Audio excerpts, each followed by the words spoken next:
Oh, that's nice.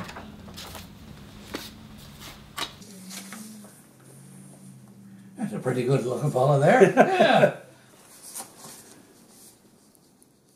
Yes, I can remember my father taking me down to when I was 21, got called up for the army, and my father took me down to the Sydney railway station, and he took me to the wrong door. Oh no, that was the office. The soldiers reported to the next. I can remember it just like yesterday, in the wrong place to start with, you know. So I was in the wrong place later on. We couldn't leave Halifax right away because the German submarines were right handy, and we were in Halifax for a little while before we could go across. Yeah. But then what amazed me was all this danger of us going over, and we got over to Scotland, and our escort, the Canadian, what they call them, a small, not a warship, but a small fighting ship, like, you know. And they turned around and went all the way back to Canada, you know. I couldn't get over it. Wow.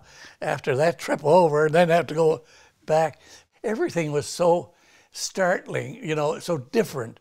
Like you'd go to the underground in London, and people were living there day and night because of the war, or the bombs from German planes. Well, I was with Ordnance, and we had to know where supplies were, and because we were with supplies, and the supplies were needed up front, we were always up front too.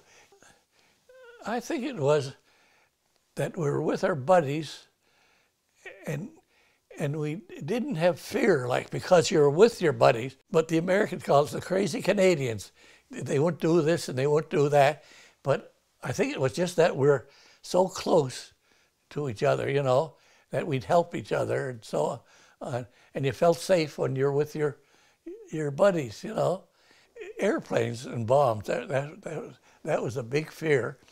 And I'd sleep under the tailgate of a truck. But during the night, you were called to go on your turn to go on duty, you know. And some places would be called to go on duty, and the guard duty officer, he would have a little flashlight. He was the only one, because the enemy saw lights or something, you know. So he was the only one that had a light, but he could wake you up in the middle of the night, your turn to go on duty, and then to stand out in the dark, and you didn't know if there's a dead horse there or a dead cow over there. Oh, it was crazy. I remember one young man, Shorty we called him, and he drove a motorcycle, and he could travel, the son of a gun. He'd be way down in southern England, and the headquarters was way up in central England, and he was only a little fella, but he could get on this big motorcycle and he'd go all through these cities and bombings and everything. Look, I was always amazed at him, how he could travel, and no fear at all. No, he had to take some messages up. He was going. That was it. In Belgium, the German planes were flying right over us. It was just a matter of them seeing us. We were, our trucks were at the side of a big building, and we park our trucks in the shadow of a building to kind of partly hide them, you know. And but the German planes would be looking for us and flying over, and you never knew when they spotted you, and if they did, they drop a number of bombs. Yeah, it was crazy. Yeah. Oh, another nice thing just came to me now was at Christmas time, there's no thought of war. The change in the Germans and the Canadians and Americans. I think no war on. No, this is Christmas and New Year's, and everybody. I don't know how it was, but they seemed to mingle.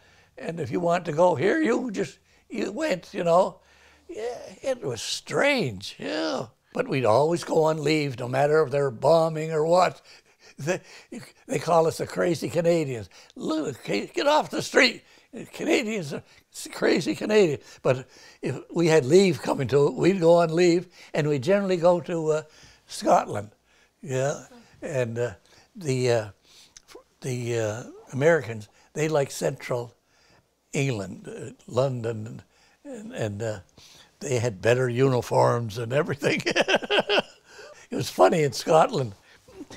Went to the Edinburgh Park, and this elderly man, Scotsman, was standing by me. I don't think I told you, but the first time for me to go into the park, and beautiful park, and there was a statue of Churchill, the Prime Minister of England. And I said, "Oh, isn't that a nice statue? Don't mention Churchill up here or you'll get killed." I couldn't believe it. They fought wars, didn't they? England and Scotland, And, you'll get killed. The people liked the Canadians. That's what I remember up in Norway. And no sooner get stopped at a place, and a boy would come.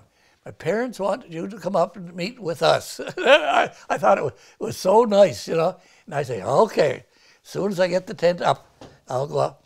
And then I'd go up to their house, and the big windmills they had, but they had a drink. It was supposed to be tea or coffee, and I had to drink it, but I didn't like their tea or coffee, And it was all by how long were you in the army to get your turn to get on the troop ship and come home, yeah.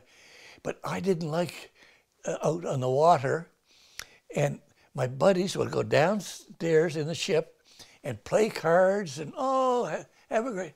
I couldn't go down there because it was rocking like that, I'd go way up top and in the center of the ship and get in a corner someplace, and that's where I'd stay because I didn't like seasick, But I couldn't get over my buddies. They could stay down there, play cards like it was normal.